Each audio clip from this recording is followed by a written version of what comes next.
नारायण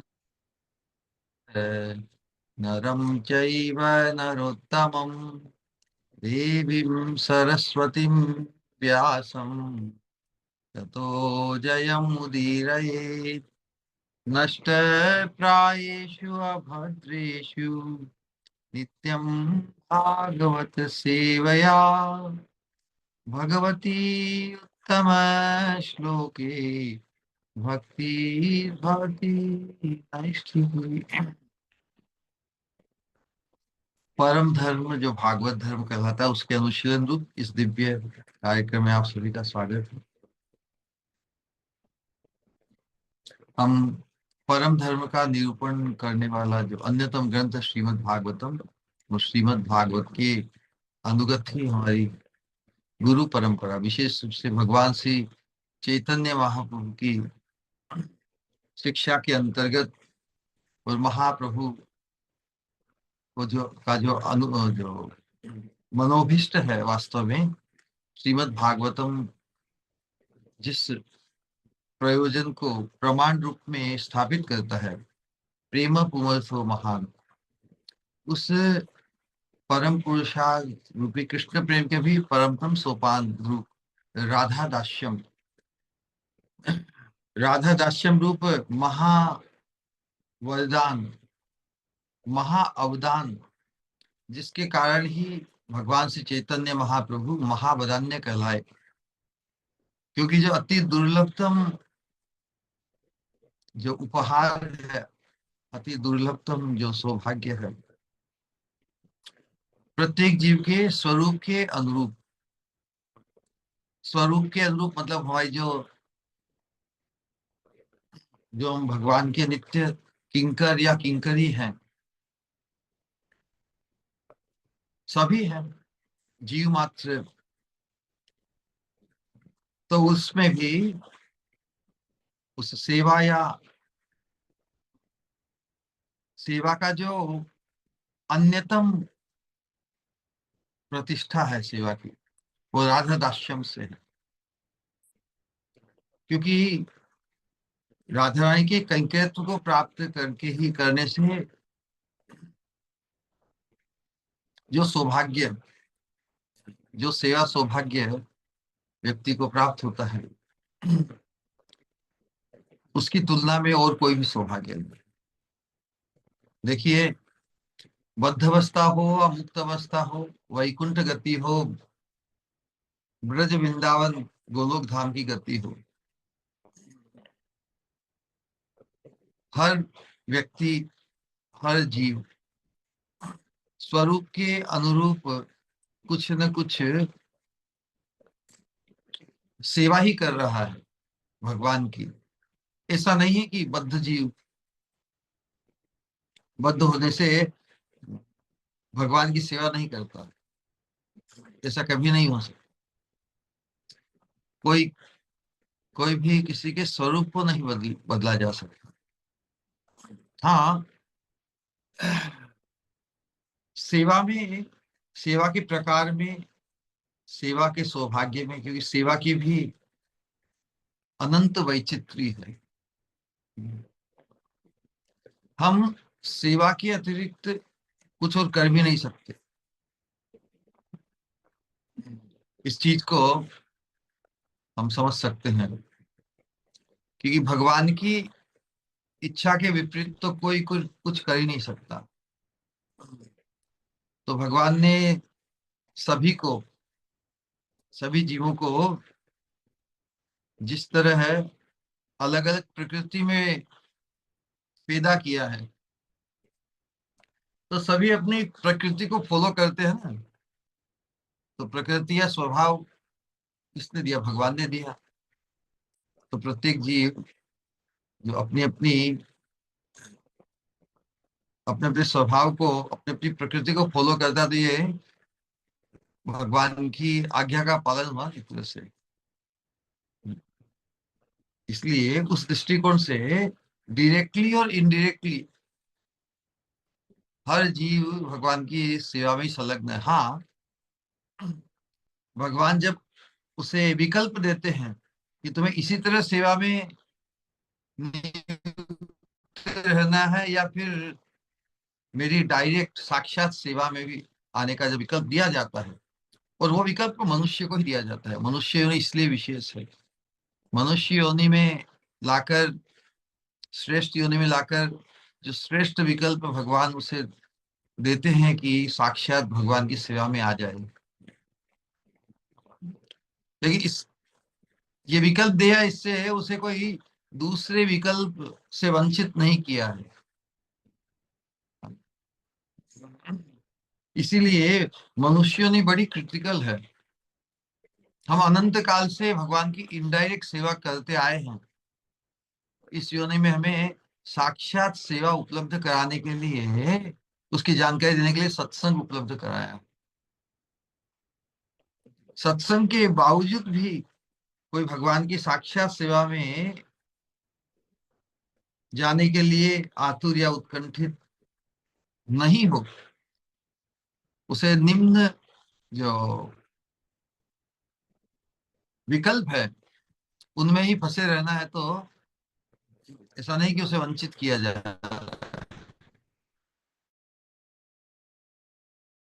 में इसीलिए क्रिटिकल है कि हमें श्रेष्ठ विकल्प दिया जाता है, लेकिन हम तब तक उस श्रेष्ठ विकल्प को उपयोग नहीं करेंगे जब तक हमें महत पुरुष का, साधु पुरुष ने जो विकल्प अपनाया है, उस विकल्प को अपनाने से उनकी जो दिव्य अवस्था का एहसान जब तक जीव को नहीं होता, तब तक वो श्रेष्ठ विकल्प का चयन नहीं कर सकता, क्योंकि उसकी अनंत जन्मों के संस्कार बस जो आसक्ति है वो निकृष्ट विकल्प में, पशु वृत्ति में ही है। आहार निद्रा भय मैथुन, इसी के अंतर्गत उसका जीवन जो वो विशेष विकल्प है, धर्म को अपना परम धर्म को सिद्ध कर ले। शरीर माध्यम खलु धर्म साधनम। इस वर्तमान में परम धर्म को,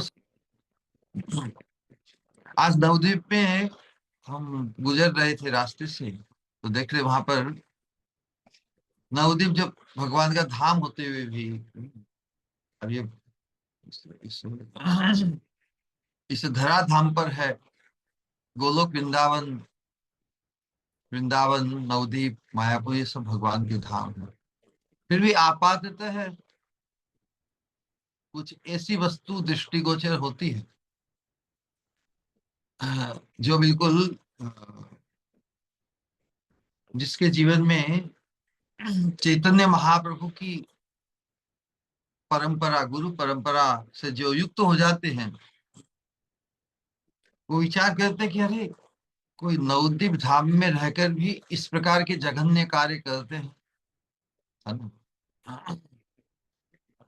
एकदम एक प्रकार की ग्लानि होती है, कैसा संभव है।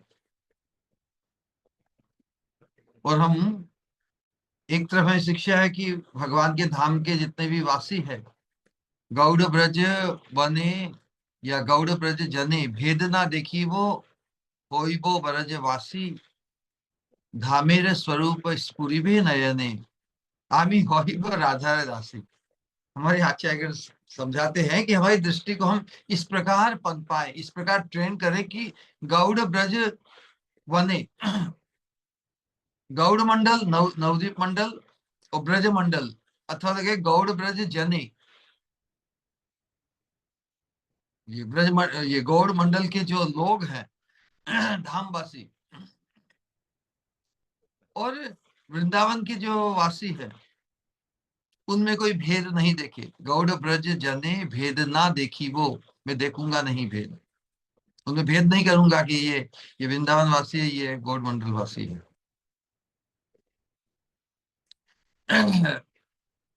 उनमें कोई भेद नहीं देखकर ही मैं ब्रजवासी यथार्थ में बनूंगा। गौड़ ब्रज बने भेद ना देखी वो, हाई वो मतलब होऊंगा ब्रजवासी, धामेर स्वरूप है, उस अवस्था को जब हम प्राप्त, ऐसा एटीट्यूड, ऐसा हम अपनी बुद्धि को और दृष्टि को ट्रेन करेंगे, वहां पर कुछ दोष नहीं देखकर ही इन धामवासियों को ब्रजवासी के रूप में ही देखेंगे, तो मैं भी ब्रजवासी बन जाऊंगा।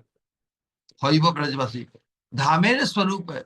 इस प्रकार की अभेद बुद्धि रखने से ही धाम का स्वरूप फिर प्रकट होगा। धामेर स्वरूप स्फुरी में नयन, हृदय में स्फुरित होगा उसकी चिन्मयता। आमी हाई वो राधा दासी, राधा रानी की दासी बनने का सौभाग्य प्राप्त करूंगा। तो हमें एक विचार आ रहा था कि शास्त्र में एक तरफ ऐसे ऐसे जबरदस्त वचन है, उपदेश है, किसी तरह हमारी दृष्टि और बुद्धि को दिव्य रखने के लिए। साथ में विचार आता है कि इतने कोटि जीव है, इनकी अलग अलग वृत्ति, विचित्र वृत्ति को देखकर विचार आता है कि ऐसी अवस्था में हम भी तो रहे होंगे ना कभी, जो पाप वृत्ति परायण, और जो इस प्रकार यहाँ का जो खान पान है उसमें खुलेआम जो जीव हत्या का जो दृष्टिगोचर होती है, तो उसमें विचार आया कि जैसे शास्त्र में ये भी कहा है कि धाम में जो जिसकी मृत्यु हो जाती है वो भगवान के पार्षदत्व को प्राप्त कर जाता है। जिस प्रकार धाम में बंदर, कुत्ता, बिल्ली सभी को ही है, जीव जंतु, तो किस प्रकार दोनों वस्तुओं का हम सामंजस्य करेंगे। एक तरफ तो इतना पापमय वृत्तियां धामवासियों में देखी जाती है, और धाम के जो अन्य जीव जंतु पशु है उनकी भी मृत्यु हो प्राय वही होती है, तो उनके उन्हें भगवान के पार्षदत्व की प्राप्ति। वास्तव में ये हमारी धाम के प्रति जो निष्ठा है उसकी परीक्षा है, क्योंकि हम उस प्रकार की वृत्ति करने वाले अपने आप को नहीं मानते। ऐसा नहीं कि चलो पाप से पाप हम मैं करता मैं करूं और फिर भी धाम में रहकर मृत्यु को मैं, मेरी मृत्यु होगी और इसलिए मेरी भी मुझे भी भगवत पार्षदत्व की प्राप्ति हो जाएगी। इस प्रकार किसी की नकल नहीं करनी है। यहाँ तो जो इस धाम की निष्ठा और राधा रानी के दास्यम, होइबो राधा दासी, इस निष्ठा में जो प्रतिष्ठित है उसके लिए ये परीक्षा है कि हम दूसरों को उस प्रकार की वृत्ति में देख कर भी, क्योंकि जो जिस वृत्ति परायण है वो धाम के वासी हैं, नेचुरली धाम में इसलिए धामवासी है, उनके प्रति हमारा नजरिया कैसे हो। उस अवस्था में भी क्या हम उनको धामवासी मानेंगे, अन्यथा मानेंगे। मांस मच्छी का, पशुओं का भक्षण तो हजारों सालों से है ना? हजारों सालों से जो जिसकी वृत्ति है वो करता आया है। भौतिक जगत के अंतर्गत ही है ना। भौतिक जगत जो त्रिगुणात्मक जगत की गतिविधि है वो धाम में भी लक्षित होती है।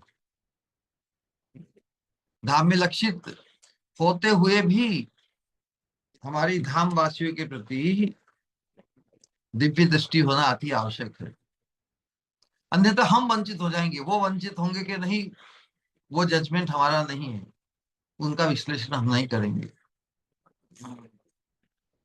ये देखकर भी हमारी श्रद्धा डगमगाए नहीं, हिंसा पाप वृत्ति देखकर भी धामवासियों में हम उनको अति श्रेष्ठ ही खुद से माने, क्योंकि दे हैव अर्न, उन्होंने धामवासी होने का जो क्रेडिट है वो उसे अर्न कर लिया। हमें तो करना बाकी है। हमें तो हमारे आचार्यों ने जो हमारे सामने आदर्श बनकर उपस्थित हुए हैं, उनके आदर्शों को अपनाकर यदि हम धामवासी, धाम का वास करें, तो हमें वो सौभाग्य उपलब्ध होगा। इसलिए धाम की निष्ठा, धाम की दिव्य निष्ठा उपलब्ध किए बिना हम सबसे पहले तो क्या धामवासी ही नहीं बनेंगे। क्योंकि धामवासी बनने के सौभाग्य पाने के लिए धामवासियों के प्रति अन्यथा बुद्धि नहीं हो। आचार्य कहते हैं कि पशु पक्षियों जीवों का भी जो जन्म है, बंदरों का, बिल्लियों का इत्यादि, पूर्व जन्म में उनका कुछ दोष बाकी रह गया, उसके भोग के रूप में ये अंतिम योनि उनकी है पशु पक्षियों की। मनुष्य योनि को पाकर भी जो अंत्यज कार्य करते हैं वो भी बड़े ही बड़भागी हैं। उनको जो वृत्ति जन्म से, संस्कार से इत्यादि मिली है, हम पशु योनि को तो निम्नतर मानते हैं ना।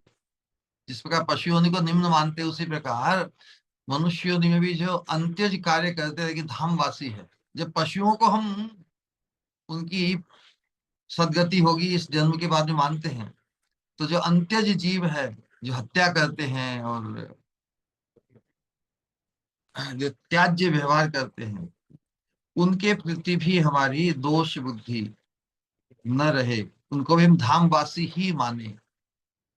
बड़ा मुश्किल है, लेकिन ये हमारी परीक्षा रूप है। हम परीक्षा में उत्तीर्ण होंगे ही, क्योंकि अन्यथा तो हम धाम में ऐसी गतिविधियां हमारी दृष्टिगोचर होगी तो हम फिर उससे बच नहीं सकेंगे, अपराध से बच नहीं सकेंगे। एक तरफ तो हम धामवासी बनना चाहते हो, दूसरी तरफ धामवासियों के प्रति ही अपराध या दोष बुद्धि, दोष दृष्टि, द्वेष करेंगे उनके प्रति इत्यादि। इसके लिए सावधान किया। तो उस दृष्टिकोण से हमें हमारे जीवन में अपने बारे में क्या सोचना है कि हम अनंत जन्मों को पाकर भी अनेक बार हम भी धामवासी बने होंगे, धाम में जन्म लिया होगा, फिर भी किसी तरह हमारी जो मृत्यु है धाम में नहीं पाई होगी, नहीं हो पाई होगी। समझने में क्या करना चाह रहा हूं कि किसी तरह हम भव बंधन रूपी ग्रंथि से आज तक नहीं छूट पाए। किसी न किसी अपराध के कारण, किसी न किसी घटनाक्रम के कारण हम वंचित ही रह गए। तो वर्तमान में हमें जो जीवन मिला है और इतनी अद्भुत शिक्षा चैतन्य महाप्रभु और उनकी अनुगत आचार्यों ने हमें किस प्रकार हम धाम की निष्ठा में परिपक्व बने, तो इसी जीवन में हम न केवल धामवासी बनने के सौभाग्य से संपन्न हो जाएंगे, बल्कि हम भी केवल इस बार जो मृत्यु होगी वो हमारी अंतिम मृत्यु होगी इस देह की, क्योंकि अंतिम बार ही हमें इस नश्वर देह की प्राप्ति और पार्षदत्व की प्राप्ति हो जाएगी। उस समय हमारी जो मृत्यु की बेला है वो आई मधुर मिलन की बेला बन जाएगी। तो पद पद पर हमारी परीक्षा होगी, लेकिन जो सतत सत्संग में अपने आप को प्रतिष्ठित करेगा, वो सावधान होते हुए इस दोष दृष्टि और द्वेष बुद्धि का बार बार लगातार प्रतिपल शोधन करता रहेगा, और फिर उसकी दृष्टि में, बुद्धि में ये असत विचार, अनावश्यक या घातक अपराधजन्य विचार आएंगे ही नहीं, है ना।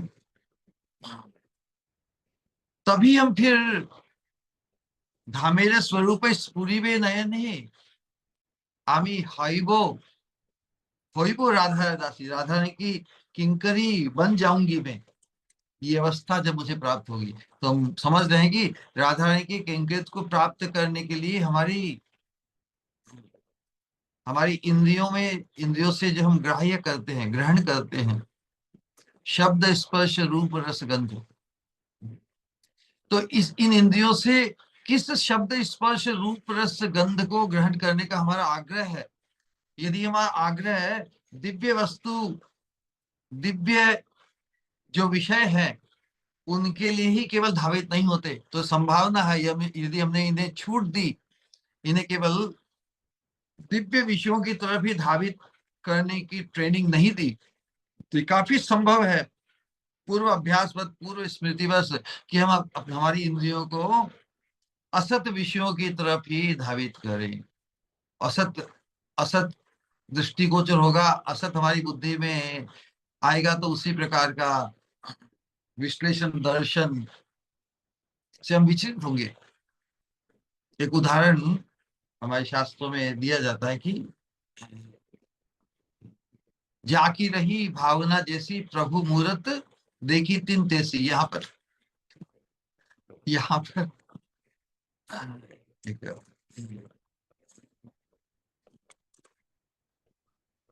हमारे संकल्प में, हमारे मन में, हमारे अंतःकरण में जिस चीज का अनुशीलन हम करते हैं वैसा ही दृष्टिगोचर हमें बाहर भी होगा। हम जिस चीज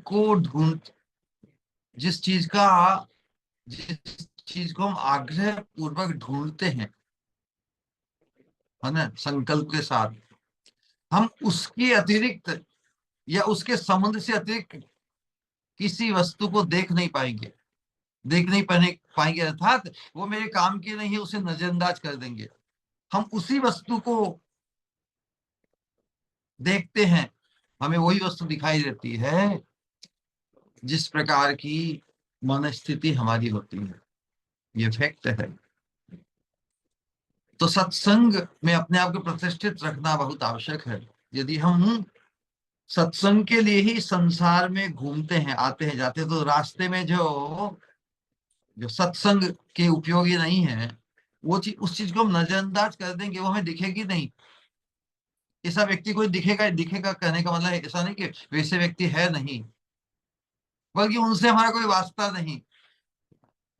उन्हें देखकर भी हम विचलित नहीं होंगे, उन्हें देखकर भी हम घृणा की भावना नहीं करेंगे, क्योंकि हमें जिस वस्तु को हम ढूंढ रहे हैं, जो हमें चाहिए, उसका आग्रह होगा, तो हम कचरे में भी स्वर्ण को ढूंढ लेंगे। सत्संग वैसा ही है। संसार त्रिगुणात्मक जगत का जो कचरा है, त्रिगुणात्मक जगत का जो असत्संग है ना, असत्संग है, उस असत प्रोमिनेंट प्रोमिनेंट असत की है ना, उसमें भी हम जैसे कचरे के बॉक्स में मोस्टली क्या होगा, कचरा ही होता है ना। क्योंकि उसमें यदि किसी का सोने की कोई वस्तु गिर गई हो और कोई सोने को ही ढूंढ रहा है, तो उस कचरे में भी उसे सोना ही दिख जाएगा। उसमें वो घृणा नहीं करेगा कचरे की भी, क्योंकि वो ढूंढ किस चीज को रहा है, सोने को। सोने को कचरे में हाथ डालकर भी, कचरे को खोलकर किसी ने थूका हो, किसी ने कीचड़, बहुत से कचरे में तो सभी चीजें आती है, लेकिन उससे भी वो विचलित नहीं होता, क्योंकि उसे क्या चाहिए, वो किसे ढूंढ रहा है, सोने को ढूंढ रहा है। तो उसी प्रकार हम वर्तमान जीवन में भी ये संकल्प करें कि हम सत्संग ही करेंगे, असत का हम संग करेंगे नहीं। असत संग छाड़िए ही वैष्णवाचार, असत संग छाड़िए वैष्णवाचार, स्त्री संगी एक असाधु, कृष्ण अभक्त आर। मुख्य चीज है इस प्रकार हम आग्रह पूर्वक कॉन्शियसली सतत 24/7 सत का ही संग करें, जो शाश्वत है, जो सत्पुरुष है, उनका ही चिंतन करें। शब्द स्पर्श रूप रस गंध, शाश्वत वस्तु, शाश्वत जो विषय है, उनका ही अनुशीलन करें। उस अवस्था से हम इस त्रिगुणात्मक जगत में रहते हुए भी जल में कमलवत हमारी स्थिति हो जाएगी। और ये संभव है वास्तव में, क्योंकि वो पोटेंशियल है, वो हमारा पोटेंशियल है। तो चैतन्य महाप्रभु ने बड़ी कृपा करके हमें राधा दास्यम को उपलब्ध कराने वाला जो मंजरी भाव दिया है, उसकी उपासना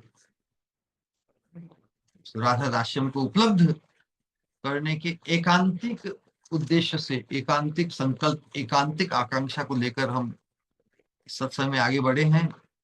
वर्तमान में श्रील प्रबोधानंद सरस्वती प्रभुपाद ने हमें जो अनुशीलन प्रदान किया है, किंकरियों के सौभाग्य को उन्होंने प्रकाशित किया है, और किस प्रकार किंकरी ही, राधा रानी की किंकरी या मंजरी ही युगल की नित्य प्रिय सखी बनकर विराजमान है, जो सौभाग्य अन्य सखियों को भी प्राप्त नहीं होता।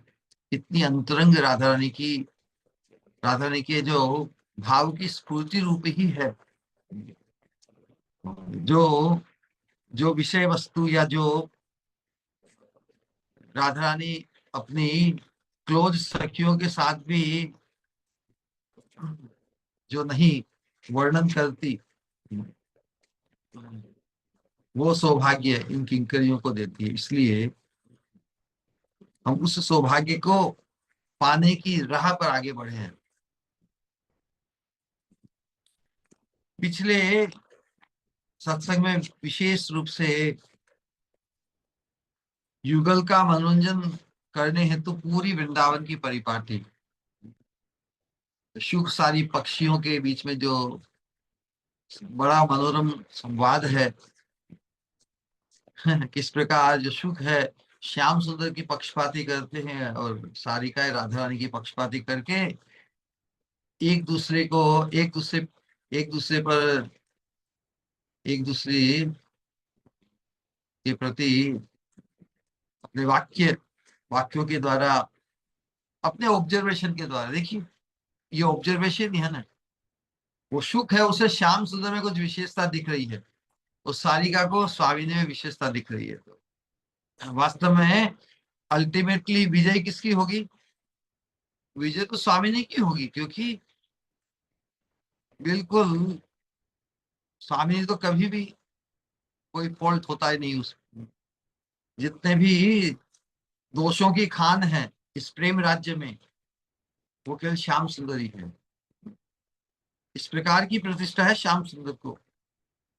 कितना चिन्मय सोपान है ये यहाँ, जहाँ लोक और वेद में भगवान को भी,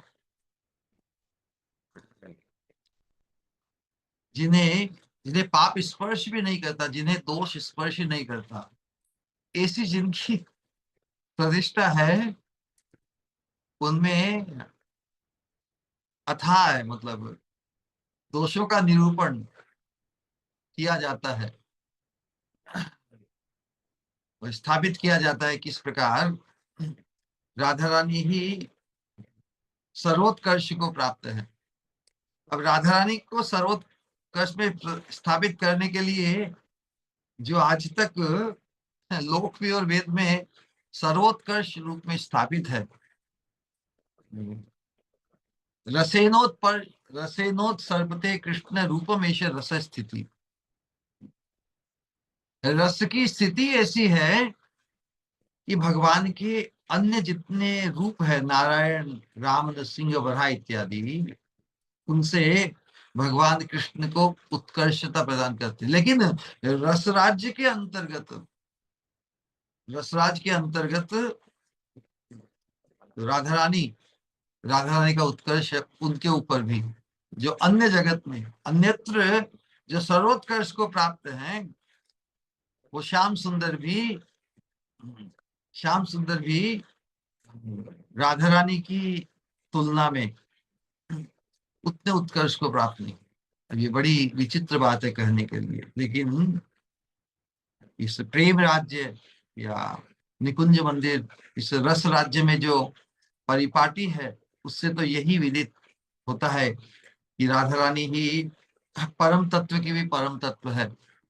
तो इसलिए हमने भी जब महाप्रभु भी उन राधा रानी के भाव की ओढ़नी ओढ़कर इस सौभाग्य को लुटाने आए हैं जो अनंत काल से जीवों को नहीं दिया गया। तो हम समझ सकते हैं कि हम जिस अनुशीलन, जिस गंतव्य को लक्ष्य करते हुए आगे बढ़ रहे हैं वो कितना अनूठा है।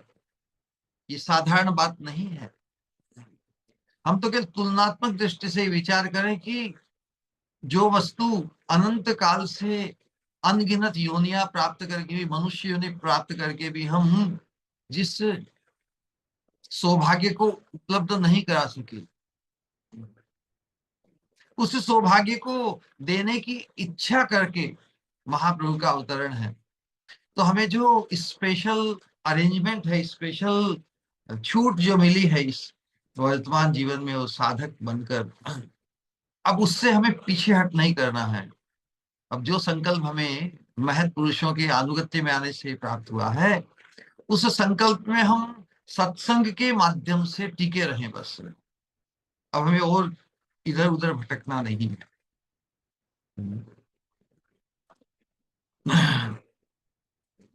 तो जिस प्रकार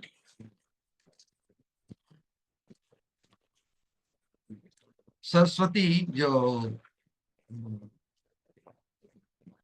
युगल केली परायण युगल ज्योति के रूप में लक्षित हुए, वन विहार की लीला, वन विहार के रूप में जो राधा श्याम सुंदर ने विचरण किया, स्वच्छंद रूप से विचरण करते चले जा रहे हैं। और फिर भ्रमण करते करते कालिंदी के तट पर वो एक विशेष प्रेम घाट पर विराजमान हुए हैं और प्रफुल्लित नील कमल कांति श्याम सुंदर और स्वर्ण कमल कांति हमारी स्वामी राधा रानी,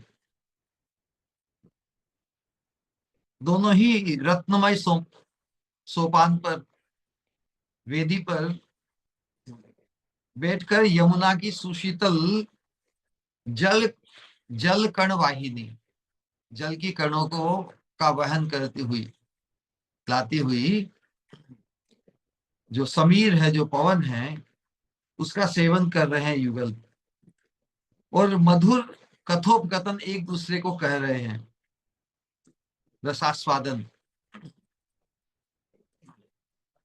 रसास्वादन क्योंकि इसके पहले ही उन्होंने निकुंज मंदिर में परस्पर से विलसित होते हुए रसास्वादन किया था। उसी की स्मृति, जो जो अनुभूति उन्हें हुई परस्पर, वो परस्पर वो कह रहे हैं। और किंकरी उनके संग उनकी सेवा में लगी हुई है। और फिर युगल जब एक दूसरे से उल्लसित हुए हैं तो उनकी विलास वासना भी पुनः जागृत हो गई। तो करीब ही निकुंज मंदिर में विलास सैया पर दोनों लीला परायण हो जाते हैं।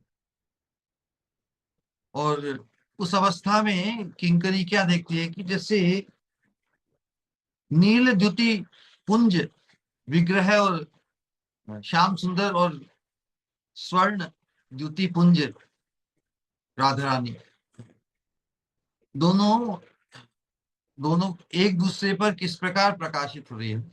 श्याम सुंदर की नील द्युति राधा रानी पर और राधा रानी की स्वर्ण द्युति श्याम सुंदर पर रिफ्लेक्ट हो रही है। उसके कारण दोनों की जो अद्भुत अवस्था है उसका दर्शन कर रही है किंकरी।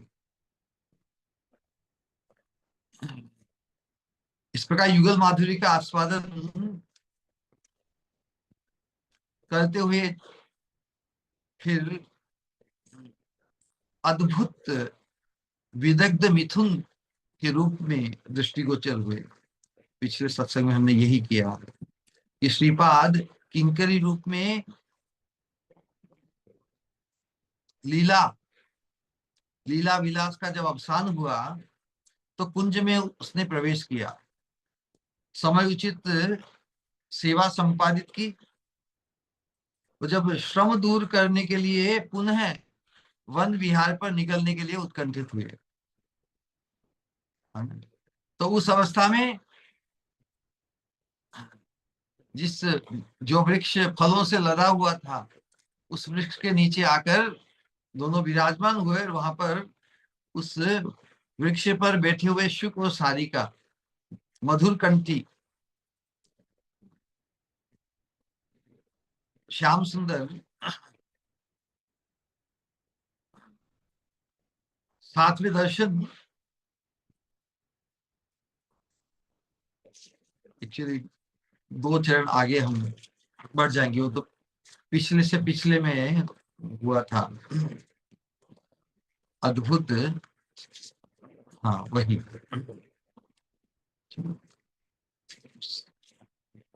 यस।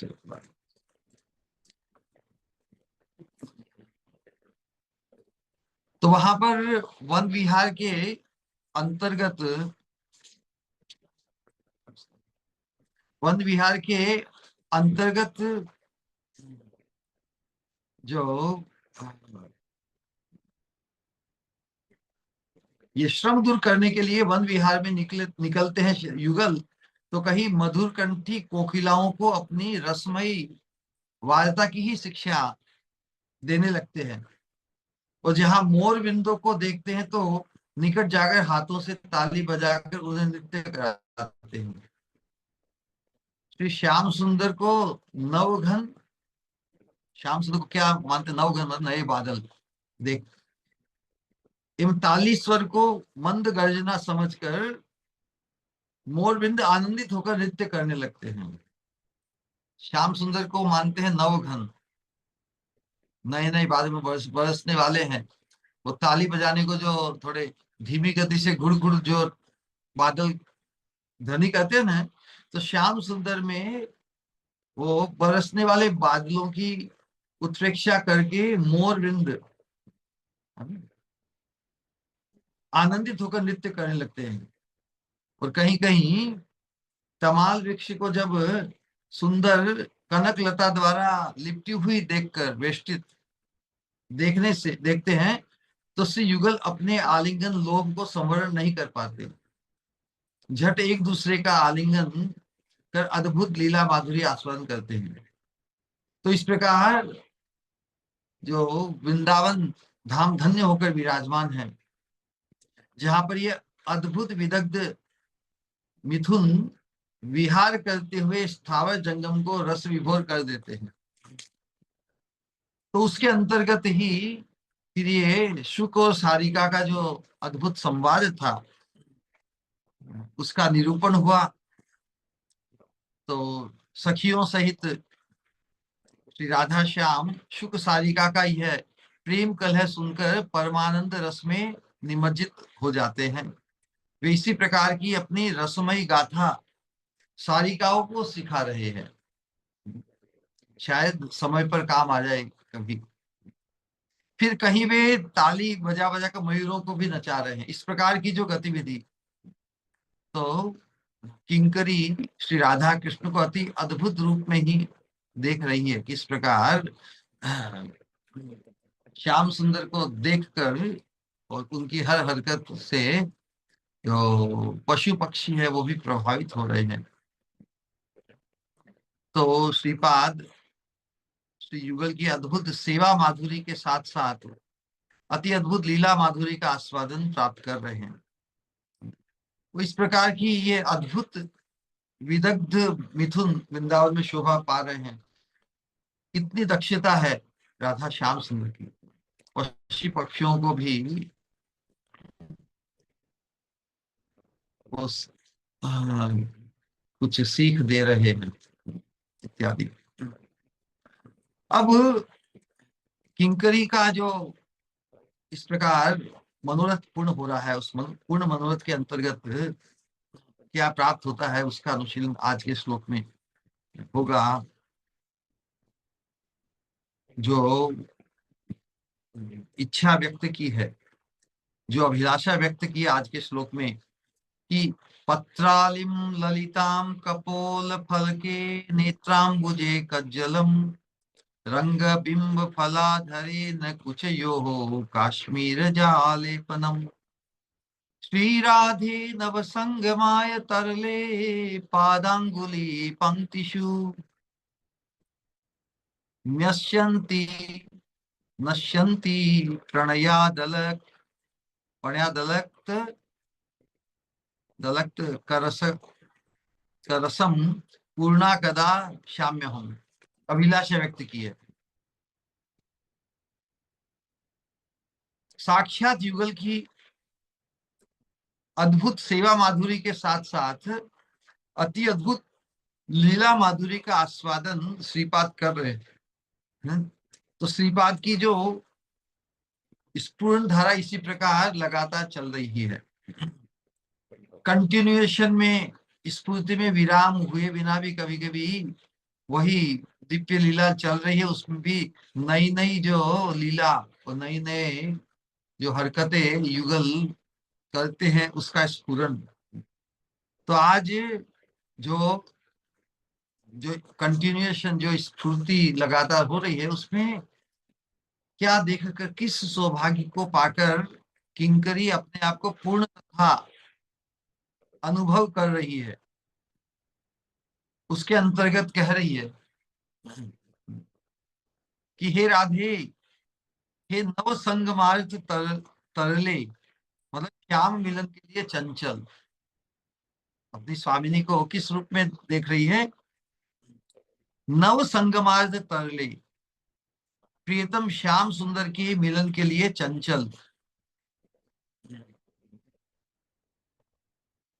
मैं तुम्हारे कपोल फलकों पर मनोहर पत्रावली रचना कर, नयन कमलों में कज्जल लगाकर, बिंबाधरों पर तांबुल राग लगाकर, ऊंचों पर वक्षमंडल पर कुमकुम का लेप कर और अतिशय प्रणय के साथ तुम्हारी पदांगुली पंक्ति पर अलक्तक रस आलता रंजित पूर्ण कर पूर्ण मनोरथा कब होंगी।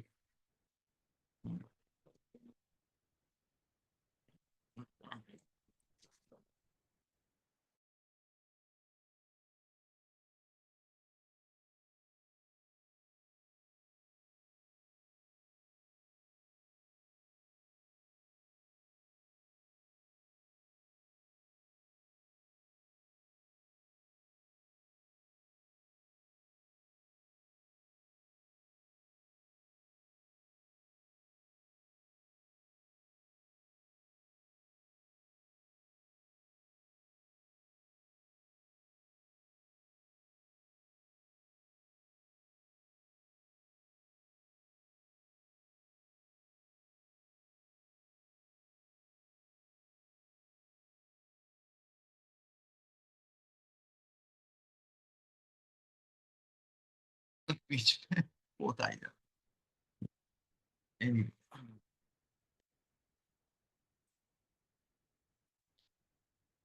तो ये सेवा अवस्था में किंकरी इच्छा कर रही है। ऐसा नहीं कि किंकरी को इन सेवाओं का सौभाग्य नहीं मिला है, लेकिन जिस अवस्था में उसका आज चित्रण होगा अद्भुत लीला के अंतर्गत। तो इस प्रकार स्फूर्ति की धारा लगातार किंकरी को हो रही है। किंकरी दिव्य इंद्रियों को प्राप्त है ना। तो उनमें स्वतः ही जैसे स्फूर्त हुआ वन विहार लीला बार बार स्फुरित हुई। और वन विहार के अंतर्गत जो दृश्य देखते हैं ना, जिस प्रकार तमाल वृक्ष, तमाल कांति, तमाल वृक्ष को वेष्टित है कनकलता। तो तमाल वृक्ष श्याम सुंदर स्थानीय है और जो कनक लताएं हैं वो राधा रानी स्थानीय है। तो अपने प्रियतम श्याम सुंदर का अंग वेष्टन कर कनक लता की तरह सुशोभित श्याम सुंदर तमाल, श्याम सु- तमाल वृक्ष अंग कांति स्थानीय श्याम सुंदर का अंग वेष्टन कर कनक लता का स्थानीय राधा रानी ना, इस तरह सुशोभित स्वामिनी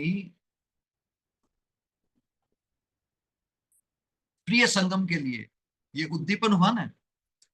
तमाल वृक्ष को वन विहार के अंतर्गत देखा, कनक लता के से आलिंगित होकर होते हुए या वेष्टित लिपटी हुई देखकर राधा रानी को प्रिय संगम के लिए पुनः वो उत्कंठित हो उठी है। और अति हृदय में अति अनुराग को लेकर अनुरागवती की जो विपुल पिपासा, इस पिपासा ने नव ये नई उत्कंठा ने उन्हें अधीर कर दिया है। जैसे बार बार मिलन तो संपादित हुआ ही है, लेकिन विशेष रूप से जो तमाल वृक्ष से आलिंगित कनक लताओं को देखकर नई उत्कंठा वन विहार के दरमियान ही राधा रानी में हुई है। तो इसीलिए जो श्लोक में नव नव संगम आए, नव संगम, देखिए संगम तो बार बार होता है, लेकिन प्रत्येक संगम नए संगम के रूप में अनुभूत होता है,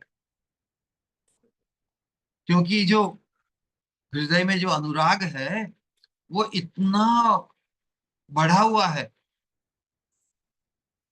और अति बढ़े हुए बढ़ते हुए अनुराग के कारण ही जो हर बार जो मिलन होता है वो नया ही प्रतीत होता है।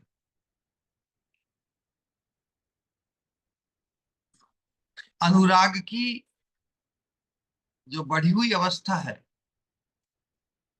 वही तो महाभाव में परिणित होती है। तो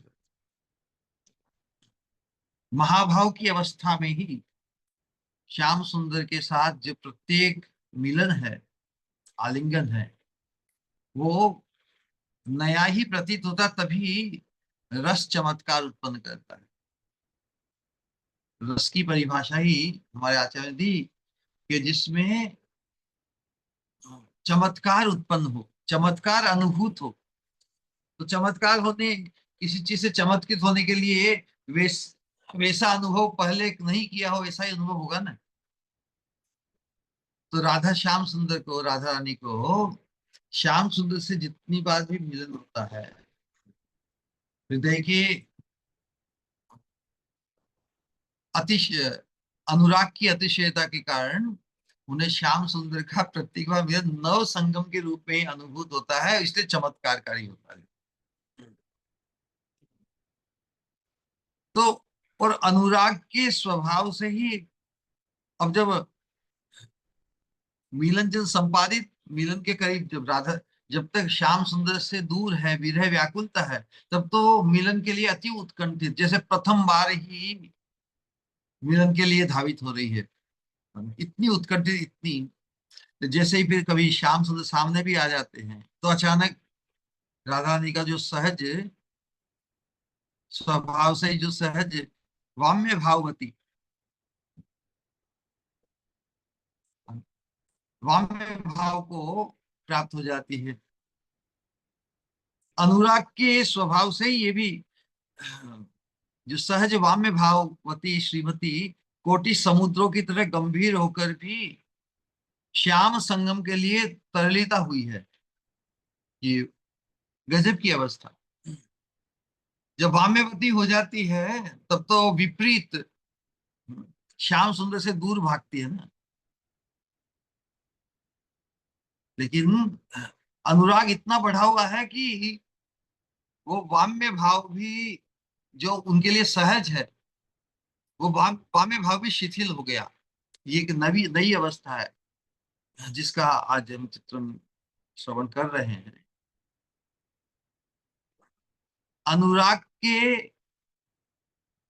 स्वभाव से ही राधा रानी का जो मादनाख्य महाभाव के अंतर्गत जो ये वैचित्री प्रकाशित होती है, उसमें अनुराग के तो स्वभाव से ही सहज वाम्यवती राधा रानी भी उस समय गंभीर हो जाती है, कोटि समुद्र गंभीर हो जाती है इससे। लेकिन उस अनुराग के कारण ही श्याम संगम के लिए बहुत ही द्रवीभूत, मतलब आतुर हो गई है। किंकरी जब राधा रानी की इस अवस्था को देखती है, कहने का मतलब वो सहज वाम्यवती राधा रानी, वाम्य को भी, वाम्य भी उनका टिक पा नहीं रहा है। जो अनुराग ने श्याम मिलन के लिए उनको इतना अधीर कर दिया कि जो सहज वामी भाववती है उसमें वो अपने अपने गंभीरता को नहीं रख पा रही है। कोई वाम्य भाव करे तो गंभीर हो जाता है ना व्यक्ति, मतलब उसके प्रति विपरीत भाव, अनमना भाव। लेकिन राधानी का सहज वाम्य भाव भी, और उसके कारण की जो गंभीरता है उसमें वो प्रतिष्ठित नहीं हो पा रही है। श्याम संगम के लिए तरलिता हुई है, बड़ी आतुर हुई है, पिघल गई है। तो किंकरी ने अपनी स्वामिनी का अभिप्राय जानकर एक गुप्त कुंज में युगल मिलन संपादन किया है। विलास का अवसान हो गया है, सेवा का अवसर जानकर किंकरी विलास कुंज में प्रविष्ट होती है। श्री युगल विलास सैया पर बैठे हैं, श्रीमती की वेशभूषा अस्त व्यस्त है। उस अवस्था में काम कौन आएगा?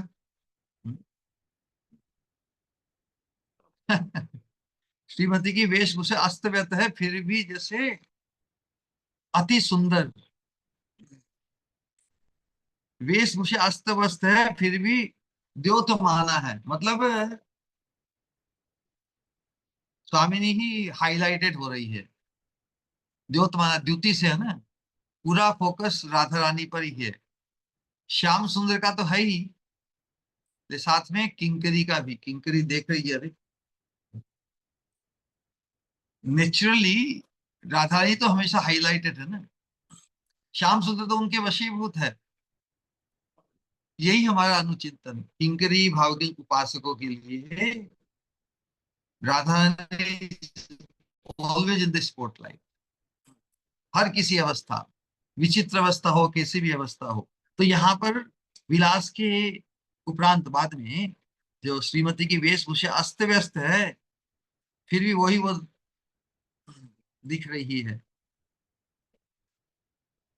रस द्वारा सजाए इस वेश के माधुर्य को देखकर, अस्त व्यस्त किस कारण हुए उसका बता रहे हैं कि रस द्वारा सजाए इस वेश के माधुर्य को देखकर नागरराज के साथ किंकरी की नयन सपरिया सुख सरोवर में तैर रही है। राधा रानी की वेशभूषा की अस्त व्यस्तता किस प्रकार हुई है, उसे देखकर न केवल श्याम श्याम सुंदर की नजर टिकी हुई है राधा रानी पर, किंकरिया भी उसी स्पॉटलाइटेड राधा रानी का दर्शन कर रही है। वो दर्शन करते हुए उनकी जो नयन है, नयन सफरियों की तरह उस सुख सरोवर में तैर रही है। तो राधा रानी क्या कहती है? राधा रानी कहती है, "हे सुंदर शीघ्र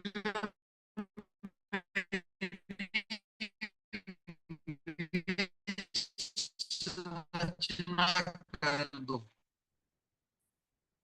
सखियां मेरी खोज में निश्चय ही मैं देखकर मेरा उपहास करेगी। मुझे मुझे इसी के आदेश से नागर राज उनके वक्ष पर केली मकड़ी रचना में मनोनिवेश कर रहे हैं। गोविंद लीलामृत या सामर्थ्य में से उद्धृत किया है रूप गोस्वामी ने। वाचा सूचित शर्वरी रति कलाम प्रागल्भया राधिका वीणा कुंचित लोचना विरचयन अग्रे सखी नाम सौ तद वक्षोरुह चित्र केली मकरी पांडित्य पारम गतः कैशोरम सफली करोति कलयन कुंजे विहारम हरि। इतना भगवान किस प्रकार राधा रानी को विस्मित करते हुए उनके जो जो लीला संपादित हुई निकुंज मंदिर के अंदर पूर्व रात्रि में, उसका सहज वर्णन करते हुए राधा रानी को वीड़ा, वीड़ा मतलब शर्म से भर दिया। जब कोई, जब नायिका शर्म से शर्मिली हो जाती है तो उसके नयन झुक जाते हैं या नयन को बंद कर लेती है, तो राधा रानी की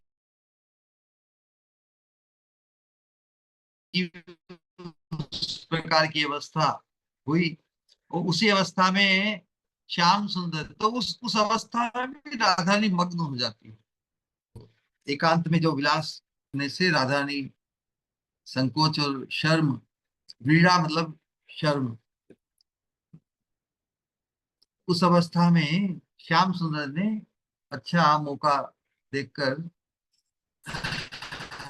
राधा रानी के वक्षोज मंडल पर चित्रकारी की। तो यहाँ पर भी जो श्याम सुंदर को ये आदेश मिला है कि शीघ्र मेरी वेश रचना कर दो, क्योंकि तुमने ही इसे अस्त व्यस्त की है। इस अवस्था में देखकर बड़ा परिहास करेगी मेरी सखिया। तो श्रीमती के आदेश से नागरराज उनके वक्ष पर केली मकरी रचना में मनोनिवेश कर रहे हैं। श्रीमती के वक्षोजों की शोभा देखकर और उनके स्पर्श में क्षुभित होकर नागर आनंद विवश हो उठे हैं। वे वेश रचना नहीं कर पा रहे हैं। तो श्रीमती किंकरी से कहती है, ऑप्शन है ना, हमेशा ये तो ख्याल रखना चाहिए कि स्वामिनी की प्रथम ऑप्शन कौन है? श्याम सुंदरी है। इस चीज से हमें परिचित होना होगा। लेकिन जो जो राधा रानी की फर्स्ट ऑप्शन है वो तो इतने चतुर नहीं, इतने चतुर नहीं कि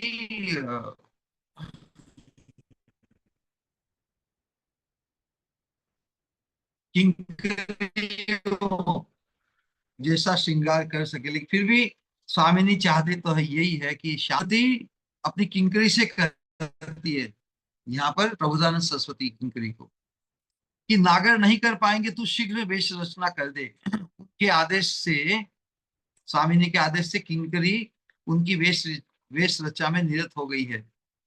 मुग्ध नायक पास बैठकर राधा किंकरी की वेश रचना की परिपाटी देखकर सोचते हैं, हाय मैं इतना अयोग्य हूं।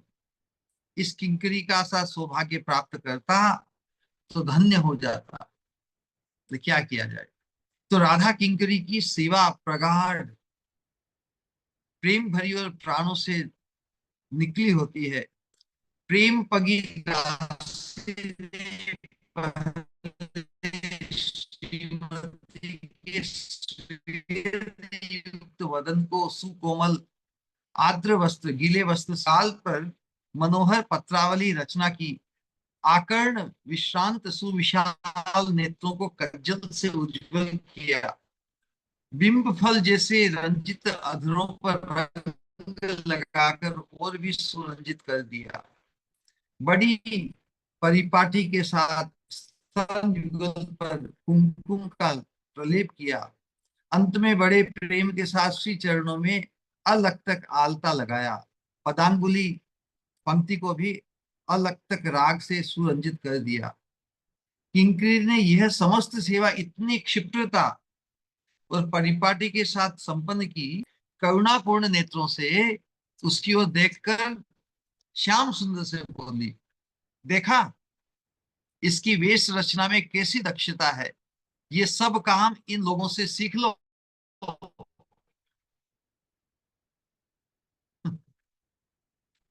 एक्चुअली जो विपरीत भाव का प्रकाश होता है निकुंज मंदिर, श्याम सुंदर की भी ये मनसा है। श्याम सुंदर की ये मनसा है कि स्वामिनी का ही उत्कर्ष हर अवस्था में प्रकाशित। इसलिए श्याम सुंदर वो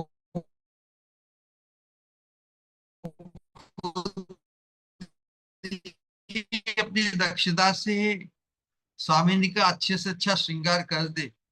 और राधा रानी को तो श्याम सुंदर की हर हरकत भाती है ना, तो केवल हाँ बहुत अच्छा किया, बहुत अच्छा किया, उसकी अपेक्षा श्याम सुंदर राधा रानी जो उनकी भर्त्सना करती है, उन पर कटाक्ष करती है, उनमें दोष निकालती है, उस मुद्रा को देखकर अधिक प्रसन्न होते हैं।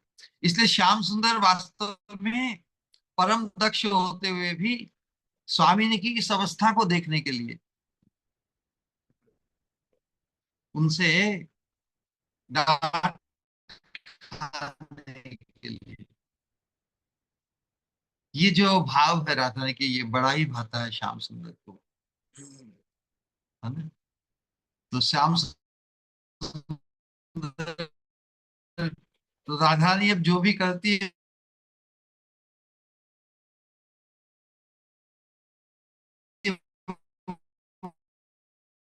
वो श्याम सुंदर के आनंद वर्धन के लिए करती है।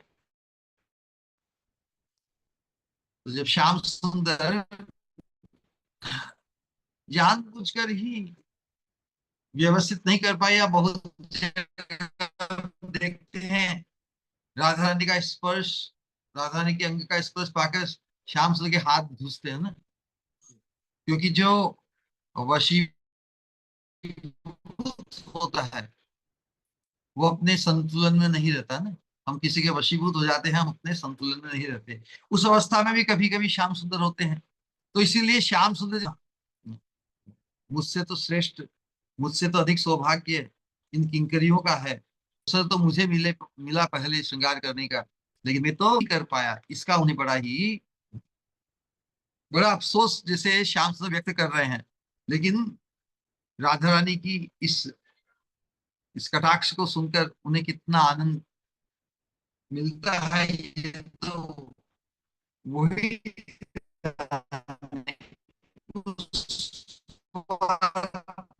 तो वो भी एक्सक्लूसिव है। अपनी स्वामी ने अपनी प्रियतमा के वशीभूत होकर रहते हुए उनसे कटाक्ष बाणों का प्रहार ग्रहण करना, ये कितना उन्हें भाता है। जो सुख श्याम सुंदर अनुभव करते हैं वो तो श्याम सुंदर ही जाने। तो स्वामी ने कहती देखो, इसकी मतलब इस किंकरी की वेश रचना में कितनी दक्षता है। ये सब काम इन लोगों से सीख लो, तुम्हें भी कभी काम आएगा। लेकिन वास्तव में श्याम सुंदर को सीखने की आवश्यकता है क्या? यहाँ पे पैराडॉक्स है, क्योंकि जो बनकर विराजमान है वो श्याम सुंदर को भी ये ध्यान है कि कोई भी यदि उलझन आ गई युगल के बीच में, तो उसे सुलझाने के लिए किंकरी है ही। उस उलझन में भी उन्हें कोई कोई इम्पैस वो बना नहीं रहेगा अधिक समय तक। हमें एक दूसरे में उलझ जाए तो फिर ऐसा था कि वहीं पे अटके रहेंगे। उस जहाँ अटक जाते हैं वहां से निकाल देती किंकरी। और किंकरी परम दक्ष, इसलिए Shyam Sundar can afford to act as non दक्ष। श्याम सुंदर कैन अफोर्ड मतलब श्याम सुंदर जानते हैं कि चल जाएगा, मुझे कोई अपनी एक्सपर्टीज नहीं बतानी। एक्सपर्टीज बताकर राधा रानी की प्रशंसा पाने की अपेक्षा राधा रानी की डांट खाना, राधा रानी से प्रतिकार और कमी ढूंढना, उनमें कमी ढूंढना, ये सुनना श्याम सुंदर को बहुत भाता है। लेकिन क्या डांट है कि ये सब काम इन लोगों से सीख लो। तो श्याम अवाक विस्मय से भाग्यवती राधा दासी की ओर देखकर स्नेह करुणा विमिश्रित स्वर में बोले, अपनी स्वामिनी की ऐसी सेवा मुझे भी सिखा देना। श्री युगल के असीम स्नेह और करुणा के रस में डूबकर किंकरी स्वयं को पूर्ण मनोरथा मान रही है। श्याम सुंदर को डांटते हुए श्याम सुंदर से सेवा छुड़ाकर राधा रानी ने कितने विश्वास के साथ अपनी किंकरी को वो सेवा दी है, जिसे श्याम सुंदर भी करने में अनिपुण है अपेरेंटली।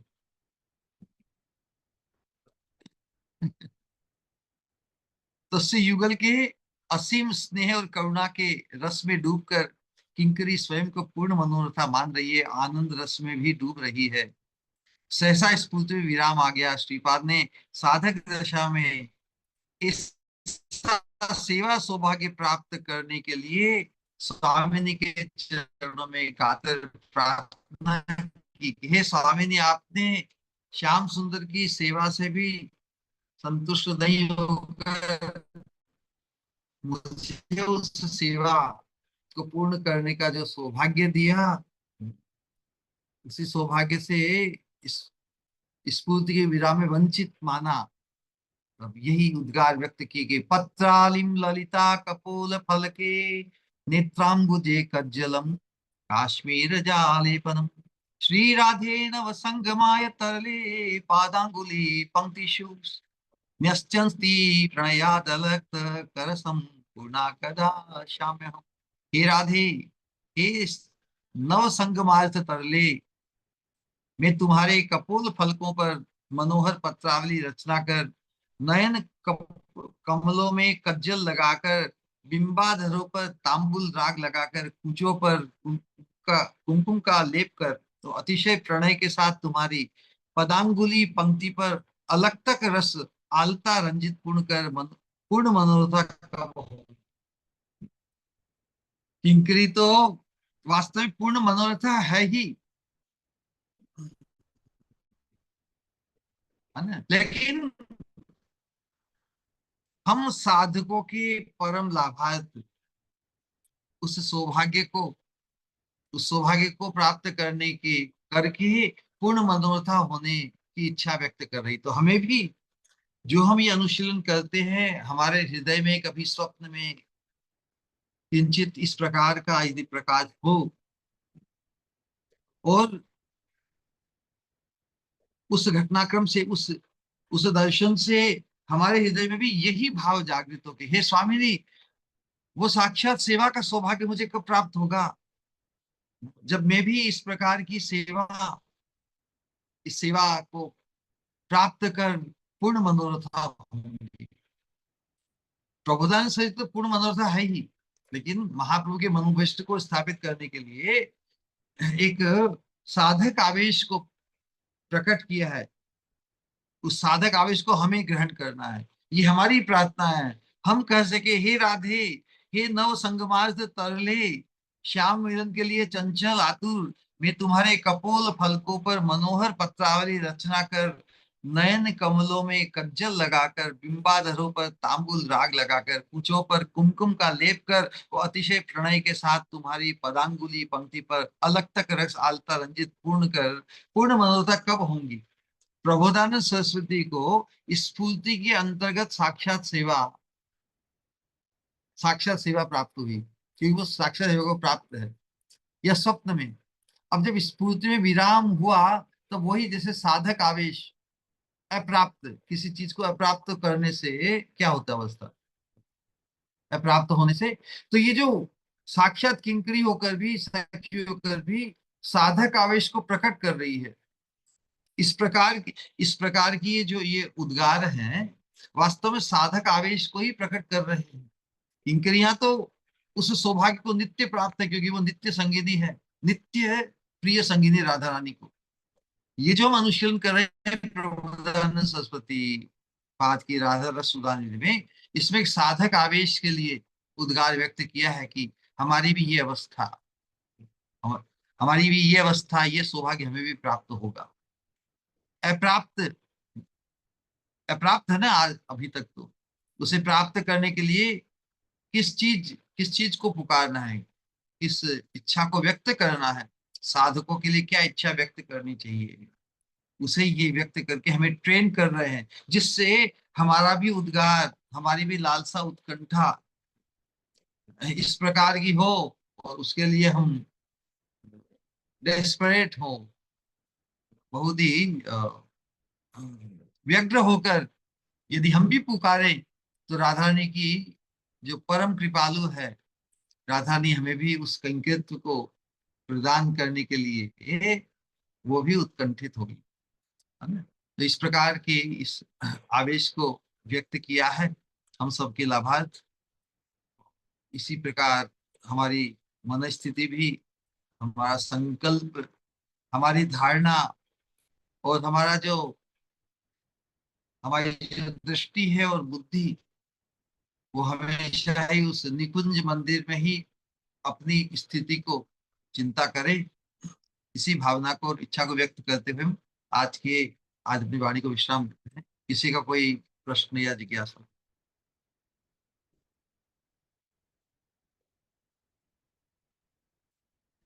हरे कृष्ण। प्रणाम श्री गुरु। हरे कृष्णा। हरे कृष्णा। Am I audible? जी जी। प्रणाम। नो हरे वॉइस? कृष्णा। आ, मेरी आवाज आ रही है ना? हरे कृष्णा। प्रणाम श्री गुरु। No voice? कब से नो वॉइस? शुरू से ही? नहीं आ रही है।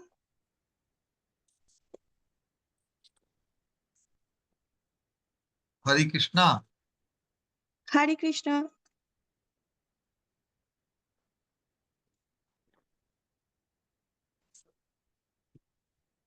सखी क्या मेरी आवाज नहीं आ रही? हरे कृष्णा। आ रही है हरे सखी। कृष्णा। आ रही है, आवाज आ रही है। मैं बीच में श्री गुरु की आवाज नहीं आई थी। एक अभी तो आ सेकंड, एक रही है। सेकंड। हरे कृष्णा। हाँ श्री गुरु प्रणाम। हाँ, मेरा ही वो लो वॉइस पे चला गया। ओके। ठीक है। बहुत बहुत ही अद्भुत। और वैसे भी ऐसा लग रहा है मानो कितने कितने दिनों बाद आपको सुन रही हूँ। किसी का कोई सवाल या कुछ कहना चाहते हैं तो प्लीज।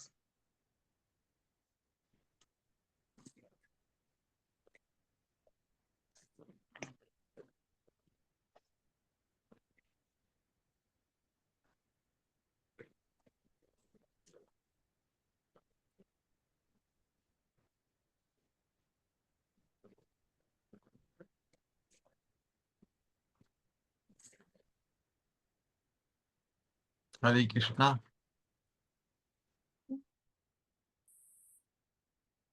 हरे कृष्णा। किसी का कोई सवाल या कुछ कहना चाहते हैं तो प्लीज।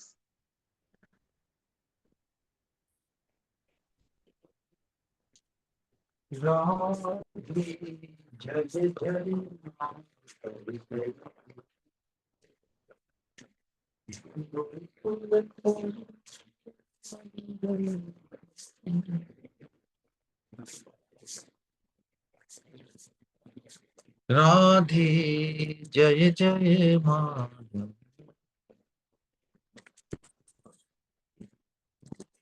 ओ गोपाल।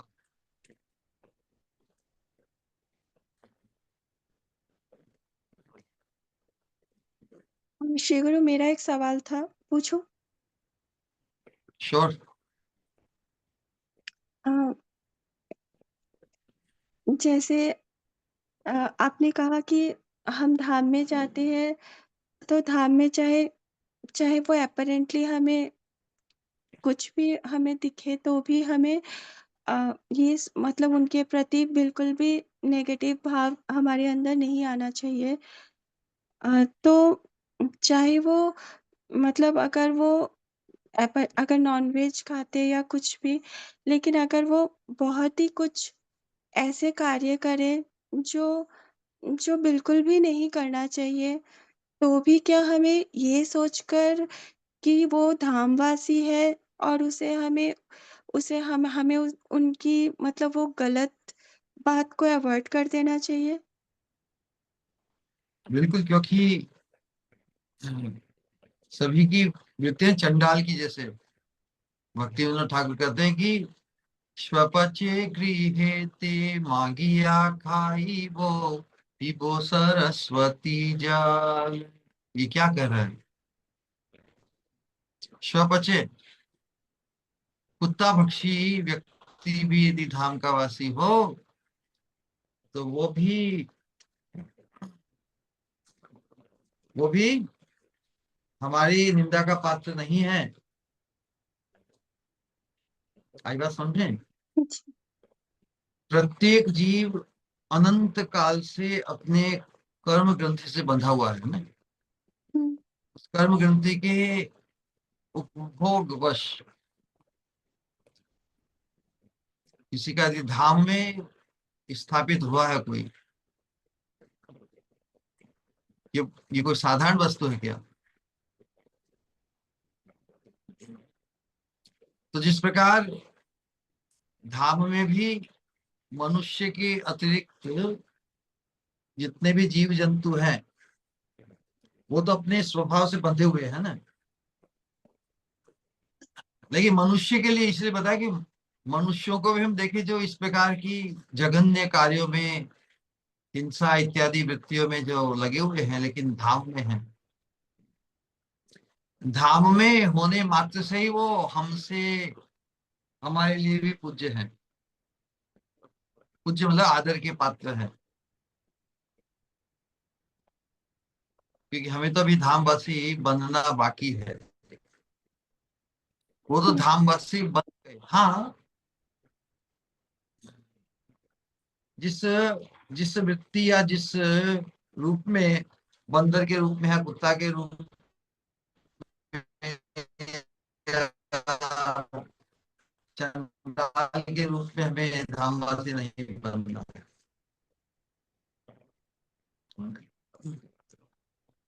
यदि हम ये चाहे कि हम धामवासी बने तो ये परीक्षा रूप है। तो फिर हम क्या उस धाम में जाना छोड़ देंगे क्योंकि हमने धाम में वहां पे ऐसी वस्तु देखी? अरे, जैसी वस्तु बाहर जगह, इससे क्या कोई धाम की महिमा कम हो गई? जिसकी साधारण नहीं। निष्ठा होती है वो तो कोई विशेष, हमें प्रत्येक दृष्टि से धाम में विशेषता देखनी है। तो धाम में विशेषता देखने का एकमात्र साधन है कि जो कोई भी धाम में है वो विशेष, वो साधारण नहीं है, भले वो ऑर्डिनरी साधारण काम करते हो। धाम में बैठ के भी कोई ताश पत्ती खेलते हो, सिगरेट पीते, गंजा पीते, लेकिन उनकी धाम की निष्ठा की वो जिंदगी भर धाम को छोड़ के बाहर नहीं जाएंगे। तो वो हमसे श्रेष्ठ है कि नहीं, जो हमें तो कर्म के वशीभूत धाम से धाम से बाहर रहना पड़ता है। बिल्कुल। ये दृष्टिकोण पनपाना हो तो ये तभी संभव है जातरति स्तर पर है। हमें इनमें दोष दिखता है, इसका मतलब ये प्रमाण है कि हम अजात रति अवस्था में है ना। बिल्कुल। जिसे चिन्मय अनुभूति से जो वंचित है, उन्हें ये त्रिगुणात्मक असत दृष्टिगोचर होंगे।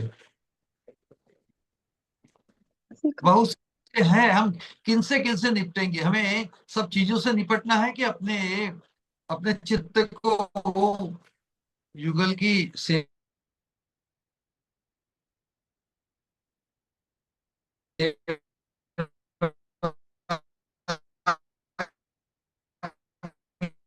श्री गुरु, आपकी आवाज कट रही है।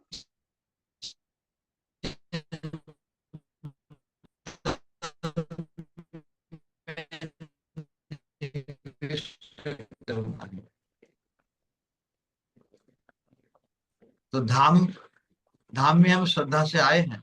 उस उस उस श्रद्धा को लक्षण रूप गोस्वामी बताए हैं। उनमें एक है ना वो प्रीति, जिस पर मेरी राधा कृष्ण की अद्भुत लीला यहाँ पर प्रकाशित है। तो क्या भगवान उन दिनों उन दिनों में भी क्या चंडाल नहीं रहे? भगवान कृष्ण जब इस धराधाम पर प्रकट हुए उस समय क्या चंडाल नहीं थे? शौपच लोग नहीं थे ना? थे। तो धराधाम में भगवान को साक्षात देख कर भी, हम, साक्षात भगवान को देखा ना बहुतों ने, तो जिस भाव से देखा उस प्रकार का लाभ हुआ।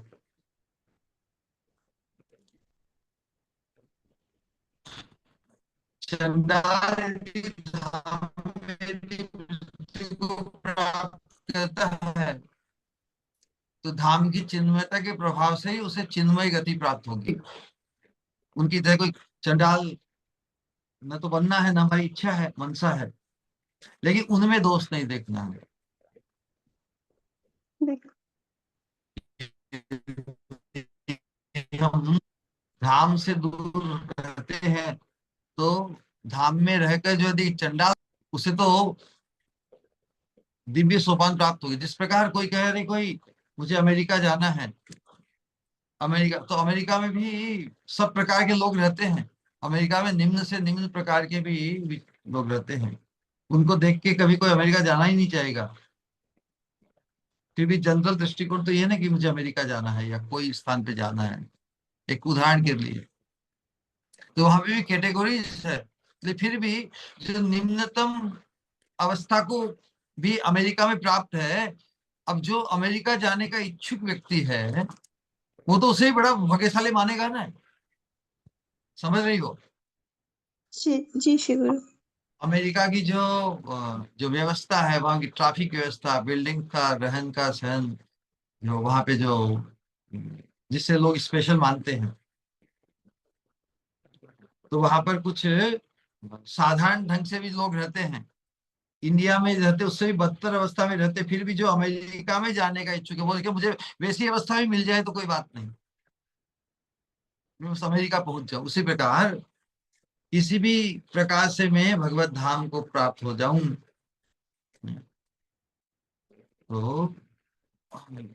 तो उस दृष्टिकोण से कि राधा दास्यम को उपलब्ध करना, ये तो कितना बड़ा सौभाग्य है।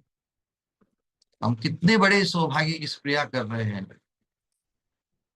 तो उसको, उसमें अनुकूलता लाने के लिए उस प्रकार की इच्छा ही हम करें।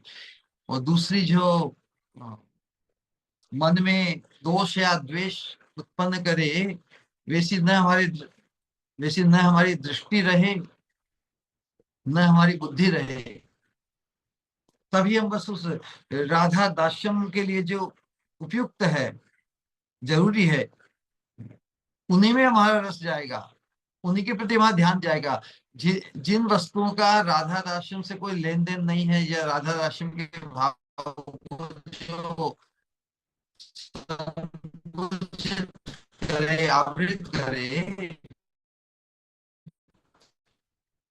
उन्हें हम नजरअंदाज करेंगे, उसमें दोष नहीं देखेंगे, नहीं देख पाएंगे।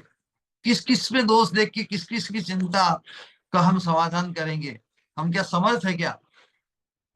हम समर्थ नहीं तो हम, तो फिर खुद, यदि हम सक्षम नहीं है, जो हम हमें मानना ही चाहिए, फिर जिनका जो कार्य है वो करें, जो हमारा कार्य नहीं है। तो हम जो रागनु का भक्ति मार्ग में आए हैं, तो हम अपने स्वरूप के अनुरूप जो हमारा अभिमान है, जो हमारी भावना है, उसमें हमें सुरक्षित अपने आप को करना होगा। अन्यथा फिर हम जो ये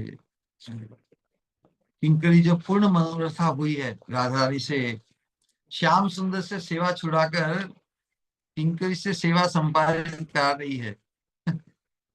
श्याम सुंदर भी खुली आंखों किंकरी के सौभाग्य को देख रहे हैं। वो राधा रानी श्याम सुंदर से उत्कर्ष किंकरी को प्रदान कर रही है। अब राधा रानी यदि किंकरी को उत्कर्ष प्रदान करे तो ये राधा रानी का सुख है ना।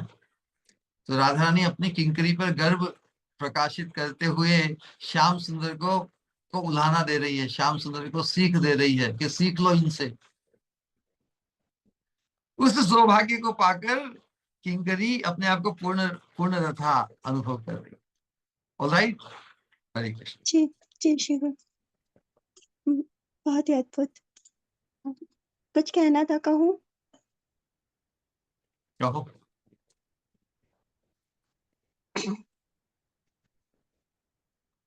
सबसे पहले तो ये कहना चाहूंगी कि आपने जो अभी कहा कि हम चाहकर भी हम किसको क्या दे सकते हैं, या हमारी योग्यता या काबिलियत क्या है कि हम किसी को, एटलीस्ट मैं, कि किसी को कुछ दे पाऊँ।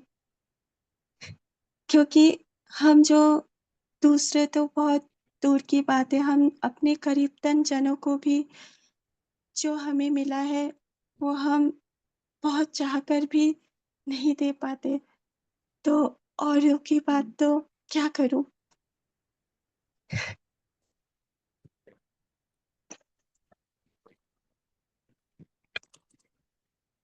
कहता है यही हम्म, दिल, सुनी नाही, শুনিলাম নাহি তোমাকে আমি দুদিন, তয়ু লাগা মানো শোনা নেহি জैसे সালো, শুনি নেহি নাহি আমি যেন দুদিন তোমায়, তো লাগা মানো ऐसे सुना नहीं जाने कितने साल, मन यही मेरा बोले, मन मेरा यही बोले, শুনি শুনি আমি শুনি শুধু তোমারি বাণী, मन मेरा यही बोले, শুনি শুনি আমি শুনি শুধু তোমারি বাণী,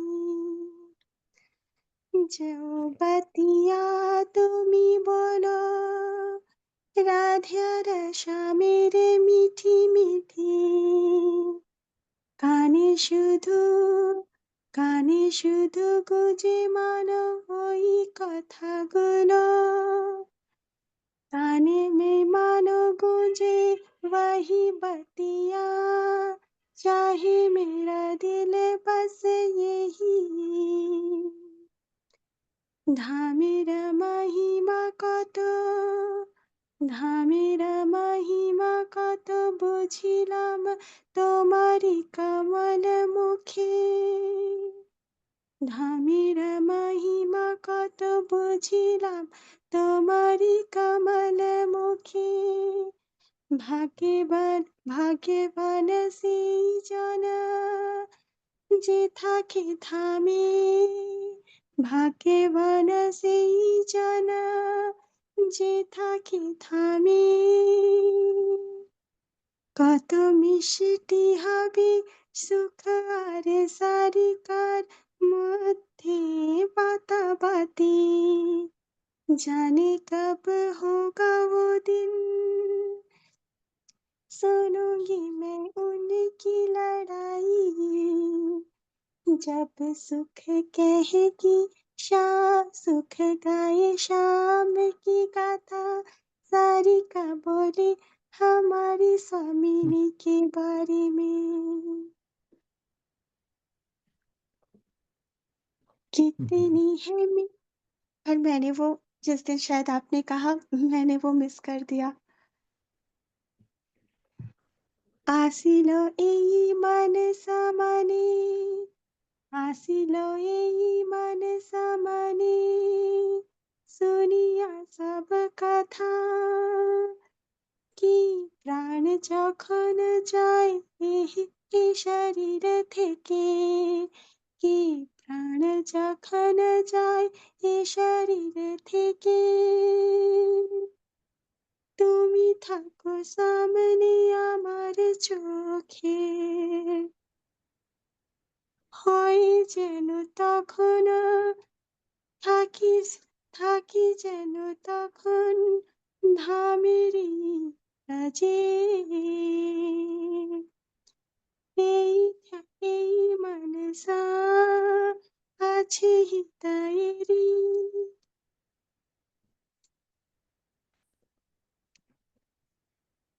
हम्म, शिवरुख जो सौभाग्य जो जो आप देते हो या दे रहे हो हर पल, उसकी कोई, उसके बारे में कितना भी कहूँ वो बहुत कम है, क्योंकि उस सौभाग्य को समझने की योग्यता भी हमारी नहीं है, मेरी एटलीस्ट नहीं है। तो उसके बारे में कहना तो बहुत, पर फिर भी अपनी आयोग की कोशिश करती हूँ। इन इन कुछ दिन अभी जो भी मैं बाहर गई तो मानो जहाँ भी देखा तो लोगों को महसूस हुआ कि हम भी ऐसे ही वंचित थे और हमें आपने किस तरह से सौभाग्यशाली बनाया। इन सब अपनी अमृत वाणी के ज़रिए किस कितने अद्भुत और अद्भुत एहसास से एहसास हमारे हृदय में पिरोने की कोशिश की है हर पल, क्योंकि जहाँ भी नज़र घुमाओ बाकी सब कुछ यूँ लगता है कितना फीका है, कितना कितना ऊपर का है, कितना टेम्पररी है। सिर्फ़ और सिर्फ़ पर आप जो हमें देते हो, वो तो आत्मा का बंधन होता है। हमारी जिस तरह से कहते हैं हर कोई, सुना था पहले भी आत्मा की डाइट, पर सही मायनों में आत्मा की डाइट क्या होती है, उसका एहसास तो महस उसे उसका एहसास तो महसूस किया जब आपको सुना।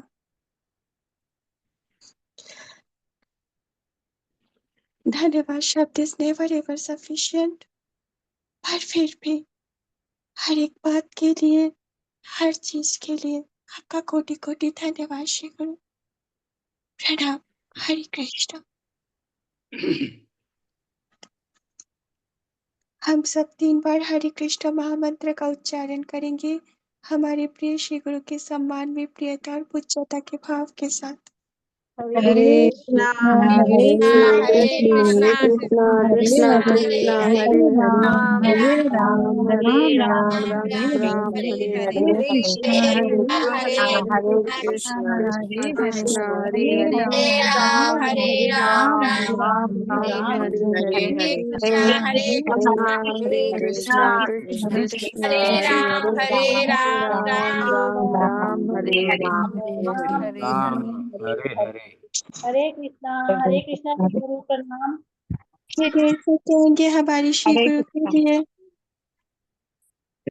हरे जय कृष्णा जय जय जय जय प्रणाम श्री गुरु हरे कृष्ण प्रणाम हरे श्री कृष्णा प्रणाम श्री गुरु हरे कृष्णा जय प्रणाम श्री गुरु जय जय हरे हरे कृष्णा प्रणाम हरे श्री कृष्णा प्रणाम श्री गुरु हरे कृष्णा कृष्णा कृष्णा हरे हरे, हरे राम हरे राम राम राम हरे हरे।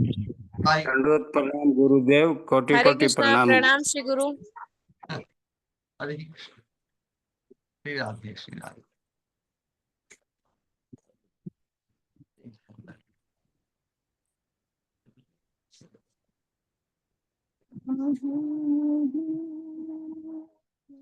हरे कृष्णा कृष्णा कृष्णा हरे हरे, हरे राम